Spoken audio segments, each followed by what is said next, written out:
Vous avez une vision, attention, je ne veux pas commencer, parce que le mal qu'il va y avoir, leur dit, vous l'enlevez, est pire que le fait de prendre un tout petit peu de distance. Après, il y a des choses, il faut donner aux gens le temps de l'explication, il ne faut pas commencer par l'interdit. Si Allah subhanahu wa ta'ala commence avec l'alcool, parce qu'il y a quelque chose dans l'alcool, et il y a quelque chose dans les mukhaddarat, et il y a quelque chose même dans la cigarette qui est très lié à la dépendance. Oui, vous êtes dépendant. Et la dépendance, ça ne s'arrête pas d'un coup, ça prend du temps. Donc, même quand, et ça fait partie de la culture, vous allez dans les campagnes françaises, vous allez dire, fini là, ça fait partie de la culture, c'est nous. Donc, tu es en train de nous dire de nous arracher de nous-mêmes. Non, on prend du temps. Donc, il faut, de ce point de vue-là, avoir une bonne psychologie vis-à-vis des parents. Parfois, le mariage et les enfants, ça fait quelque chose. La bonne manifestation d'un bien-être personnel et d'un bon service vis-à-vis des parents est important. Et puis, surtout, une chose, quel que soit ce que vous entendez de n'importe quel musulman et musulman dans la communauté, vous ne coupez pas la relation avec vos parents. Vous ne la coupez pas. Ce n'est pas parce que vous êtes devenus musulmans qu'ils ne sont plus vos parents. Il faut leur manifester de l'amour, il faut leur manifester du service. Vous ne coupez pas avec vos parents. Et je dis à tous les convertis, votre passé, ça n'est pas une erreur. Quand on s'est converti, ou comme vous dites, reconverti à l'islam, le passé est une école, ce n'est pas une erreur. Il faut reprendre de l'école des enseignements utiles pour l'avenir, mais n'en faites pas une erreur. Vous n'étiez pas dans l'erreur parce que vous ne saviez pas. Et si Dieu vous a pris de là où vous étiez, c'est que ce passé-là, il faut bien que vous l'étudiez pour savoir qu'est-ce qui s'est passé, pourquoi vous étiez comme ça. Et vous pouvez aider aussi les musulmans à mieux comprendre la France, à mieux comprendre cette société de là où vous venez. Le passé des convertis est une école, ça n'est pas une erreur. Et que ceux qui vivent avec des convertis ou qui ont des convertis dans les associations ne traduisent pas leur passé comme si c'était quelque chose de moche, de laid. Bien sûr, il faut se couper de ce qu'on faisait de mal. Mais ce que j'étais dans le passé, ce n'était pas ça qui était le mal, c'est ce que je faisais. Mais il y avait du bien dans ce que j'étais, puisque Dieu a voulu que je sois aujourd'hui musulman et que je fasse ce parcours-là. Il y avait forcément du bien. Donc, il faut de ce point de vue-là que vous fassiez attention à cela. Et le prophète nous a dit, ceux qui étaient les meilleurs d'entre vous dans la Jahiliya seront les meilleurs dans l'islam, c'est-à-dire quand ils l'ont compris, quand ils comprennent bien l'islam, ils maintiendront ceci. Tout d'abord, j'aimerais vous remercier car vous avez été une des causes de ma guidée. Non, moi je n'ai jamais été une cause de la guidée. La seule cause, c'est Allah subhanahu wa ta'ala. Moi j'ai été un moyen utilisé. Ce qui m'a aidé à porter le foulard, le voile. Barakallahu fi. Comment faire quand on porte le hijab dans un travail qui nous interdit le port du foulard? Merci de votre déplacement et pour l'attention que vous avez apportée. Salam alaikum. Donc c'est une de nos sœurs également.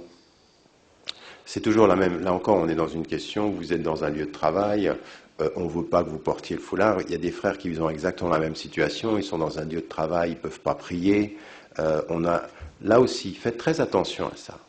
Ne surestimez pas ou ne sous-estimez pas le pouvoir du dialogue. À des moments donnés, il faut discuter avec... Peut-être que dans le lieu de travail, il y a peut-être des gens qui vont comprendre. Donc il faut des fois aller vers les gens. Maintenant, aujourd'hui, le foulard tel qu'on le porte, effectivement, ça pose des problèmes. Alors, on a vu des sœurs qui pouvaient le porter derrière et puis qui mettent un espèce de foulard comme ceci, qui vont travailler. Ça passe mieux pour certains parce que c'est moins l'expression de la... On trouve des solutions par étapes. Après, on doit considérer les nécessités, si c'est vraiment une nécessité de travailler ou pas. Mais ce que je veux dire, c'est qu'il faut aller jusqu'au bout du dialogue, jusqu'au bout des alternatives possibles. Est-ce qu'on peut faire ça? Est-ce qu'on peut faire ça? Vous savez ce dont on parlait à l'école, le bandana et tout ceci. On peut trouver des situations qui sont des façons différentes de le porter. Par exemple, il y a un certain nombre de nos sœurs qui le portent de façon plus africaine qu'arabe. Et donc, ça, c'est toujours... Ce qu'il faut cacher est caché. Mais le type, la typologie même, elle est un tout petit peu différente. On peut être créatif de ce point de vue-là, tout en cachant ce que l'on veut cacher, et puis après, on va discuter. Donc ça, c'est possible. Si ça, c'est pas possible, il faut continuer à discuter, voir s'il y a d'autres options possibles. Et s'il n'y a pas d'autres options possibles, après, il faut vraiment déterminer est-ce que mon travail est une nécessité ou pas, est-ce que c'est dans ce chantier-là, dans ce domaine-là que je dois travailler. Mais s'il vous plaît, quoi qu'il arrive, trouvez une voie pour ne pas disparaître de la place publique. Ne faites pas ça. On veut vous pousser à ça. On veut vous pousser à l'invisibilité sociale. En d'autres termes, le bon musulman, c'est le bon musulman invisible. La bonne mosquée, c'est la mosquée invisible. Vous voyez, on discute pas, on n'est pas là, c'est comme si on n'était pas là. Bon, malheureusement, vos couleurs, quand vous êtes dans les rues, on vous verra. Ça, on ne peut pas faire autrement. Mais tous les signes extérieurs de votre appartenance religieuse, il faut les laminer au possible. On va mettre une pression là-dessus. Donc, nous, avec certains domaines, on n'a pas de problème, mais sur d'autres, il faut vraiment qu'on tienne bon. Et là, je dirais aux sœurs de faire attention et de ne pas tomber dans l'autre extrême. Avant tout, qu'Allah vous soutienne dans votre combat, qui est le nôtre à tous, alhamdoulilah. Pensez-vous que l'islam et la laïcité peuvent se heurter dans les années futures? Non.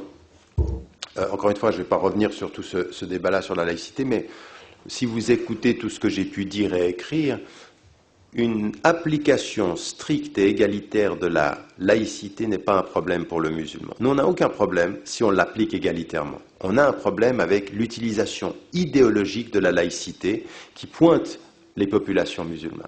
Si on appliquait la laïcité telle qu'elle était transcrite, même dans la loi de 1905, nous, on n'aurait aucun problème.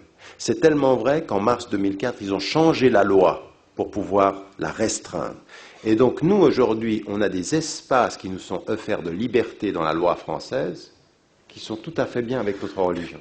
Et il y en a certains qui se sont rendus compte, alors maintenant, on veut les réduire, ces espaces de liberté, justement pour nous mettre dans une situation problématique. Donc, nous, par exemple, quand on dit être un musulman laïque, il faut faire attention. Hier, j'étais avec Mohamed Sifawi dans une émission, il dit « Ah, les seuls qui sont tolérants et modérés, c'est les musulmans laïques ». Donc j'essayais de l'interpeller, mais c'était extrêmement difficile de discuter avec lui parce qu'il parle et il ne vous écoute pas. Mais si un musulman laïque, c'est un musulman non pratiquant, moi j'ai un problème avec ça. Parce que s'il faut être moins musulman pour être laïque, mais le mot laïque ne veut pas dire ça. Le mot laïque veut dire respecter la loi laïque. Donc si vous me dites je suis un musulman laïque au sens où je suis un musulman pratiquant mais je respecte la loi laïque, je n'ai pas un problème avec ça. Je peux dire que je suis un musulman laïque. Attention, quand je définis bien les termes, ce n'est pas un musulman sans l'islam, ce n'est pas un musulman non pratiquant, c'est pas ce qu'on a maintenant parce qu'il y a une nouvelle vague qui s'appelle les ex-muslims, des gens qui étaient des musulmans et qui parlent au nom de l'islam et qui ont une autorité parce que c'était des musulmans, soi-disant. Vous avez le meilleur exemple, c'est Ayaan Hirsi Ali. Quand elle est venue en France, on voulait lui donner la nationalité française. Elle était soutenue par Bernard-Henri Lévy et Caroline Fourest. Il fallait vraiment qu'elle prenne la nationalité. Elle ne parlait pas un mot de français, mais bon, il y a une spatialité. Vous qui êtes des Français, vous avez des problèmes à avoir la nationalité et on vous met des bâtons dans les rues. Et elle vient de tomber d'un think tank néoconservateur américain. Il faudrait qu'elle ait la nationalité pour la protection de la personne. Ce serait bien qu'on aille sortir notre ami franco-tunisien des geôles palestiniennes et qu'on reconnaisse que sa nationalité devrait faire bouger l'État français plutôt que des situations tout à fait marginales. Eh bien, ces personnes-là, je veux dire, on utilise le mot laïque avec une définition qui n'est pas claire. Donc moi, ça m'est arrivé, j'ai eu des musulmans qui sont venus, mais pourquoi tu dis ça? J'ai dit, mais moi, je suis un musulman laïque. Oui, je suis un musulman laïque. Mais attention, on se met bien d'accord. Laïque, ça veut dire quoi? Le cadre laïque de la société française, j'ai aucun problème avec ça. Mais ce que dit cette laïcité-là, c'est que j'ai le droit d'être pratiquant comme bon me semble. Pourquoi? Parce que la laïcité dit qu'elle n'intervient pas sur ma liberté de conscience et ma liberté de culte. Point. Vous n'avez pas à me dicter quel est le bon islam. Vous écoutez. Quand il s'agit d'islam, c'est vous qui écoutez. C'est pas moi. Moi, c'est moi qui vais vous dire ce que c'est que l'islam selon moi. Tant que je n'enfreins pas la loi commune. Vous appelez ça comment? Être un laïc? Accepter la laïcité? Oui. Maintenant, si vous avez envie de nous transformer le mot laïc en disant non pratiquant, ou alors mode Bernard-Henri Lévy, un musulman modéré, c'est bien parce qu'il boit du whisky, elle dit ça, c'est pas un musulman modéré, ça c'est un musulman qui est formaté à l'image que vous avez envie de donner à l'islam. Donc là, Donc aujourd'hui, nous, on n'a pas de problème par rapport à cela. C'est la raison pour laquelle, dans votre connaissance, il faut avoir un discours extrêmement clair par rapport à ça. Extrêmement clair.